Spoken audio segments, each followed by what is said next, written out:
Detail से उस बात पर चर्चा हो जाए जिसने बहुत सवाल खड़े किए, यानी यूएनजीए में नवाज शरीफ का भाषण, झूठ का पुलिंदा। पाकिस्तान विश्व मंच पर बेनकाब हो चुका है, नवाज शरीफ एक्सपोज हो चुके हैं। कल यूएनजीए में नवाज शरीफ ने जो कुछ भी कहा वो सब उल्टा पाकिस्तान पर पड़ गया है। नवाज शरीफ ने बुरहान वानी को कश्मीर का एक यंग लीडर, युवा नेता कहा। दुनिया जानती है बुरहान हिजबुल का आतंकी है, सेल्फ प्रोक्लेम्ड हिजबुल का कमांडर। नवाज शरीफ ने कश्मीर में मानवाधिकार उल्लंघन की बात कही, लेकिन जब वो ये बोल रहे थे उसी वक्त बाहर बलूचिस्तान के नेता प्रदर्शन कर रहे थे अपनी आजादी को लेकर। कल नवाज शरीफ ने भारत पर एक के बाद एक आरोप लगाए। आज यूएन में भारत ने जवाब दिया है। यूएन में भारत के स्थायी मिशन की फर्स्ट सेक्रेटरी एनम गंभीर ने यह कहा है कि मानवाधिकार का सबसे बड़ा उल्लंघन आतंकवाद है। भारत की तरफ से जवाब देते हुए एनम ने यह भी कहा कि पाकिस्तान में सड़कों पर आतंकवादी खुलेआम घूमते हैं। विदेश से आई मदद का इस्तेमाल पाकिस्तान आतंकवादियों के लिए करता है।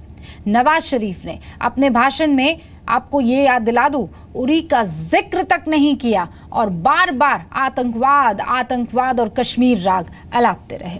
वैसे नवाज शरीफ ने विश्व मंच पर पाकिस्तान को कैसे एक्सपोज कर दिया है, कैसे सेल्फ गोल कर दिया है, ये आप समझिए। नवाज ने बुरहान को कश्मीर का युवा नेता बताया।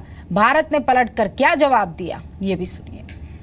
Burhan Wani, the young leader murdered by Indian forces, has emerged as a symbol of the latest Kashmiri Intifada, a popular and peaceful freedom movement led by Kashmiris, young and old, men and women, armed only with an undying faith in the legitimacy of their cause and a hunger for freedom in their hearts. What we see in Pakistan, Mr. President, is a terrorist state which analyzes billions of dollars, much of it diverted from international aid to training, financing and supporting terrorist groups as militant proxies against its neighbors. The worst violation of human rights is terrorism. When practiced as an instrument of state policy, it is a war crime. Nawaz Sharif ने पाकिस्तान को आतंक पीड़ित बताया, victim है हम लोग। भारत ने कहा पाकिस्तान की सड़कों पर खुलेआम आतंकी घूमते हैं, हम तो सबूत दे चुके हैं, उसके बावजूद आप कुछ नहीं करते हैं। Has been the principal victim of terrorism, including that supported, sponsored and financed from abroad. We will not allow externally sponsored terrorism and threats of destabilization to cause turbulence in Pakistan. Tens of thousands of our citizens and thousands of our security personnel have been killed or injured in terrorist attacks. This has only reinforced our resolve to eliminate the scourge of terrorism. The land of Takshila, one of the greatest learning centers of ancient times, is now host to the Ivy League of Terrorism. It attracts aspirants and apprentices from all over the world. With the approval of authorities, many terrorist organizations raise funds openly in flagrant violations of Pakistan's international obligations. Mr. President, even today, we have heard support by the Pakistan's Prime Minister for a self-acknowledged commander of a known terrorist organization, Hizbul Mujahideen. और इस पर चर्चा करने के लिए खास मेहमानों का पैनल हमारे साथ बना हुआ है। हमारे साथ retired lieutenant colonel Shivdan Singh साहब मौजूद है। सर, आपका बहुत बहुत स्वागत है। पूर्व राजनयिक जे.के. त्रिपाठी साहब भी हमारे साथ मौजूद हैं। हम्माल हैदर लंदन से जुड़ रहे हैं, जो प्रवक्ता है बलोच नेशनल मूवमेंट के। सर, आपका भी बहुत बहुत इस्तकबाल है।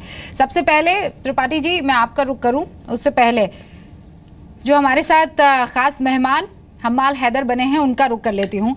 हम्माल, आप मुझे ये बताइए, ये जो 18 मिनट का भाषण नवाज शरीफ ने दिया, उसमें आपको नजर क्या आया है? अगर मैं एक दो लाइन में आपसे समझना चाहूँ इस भाषण को।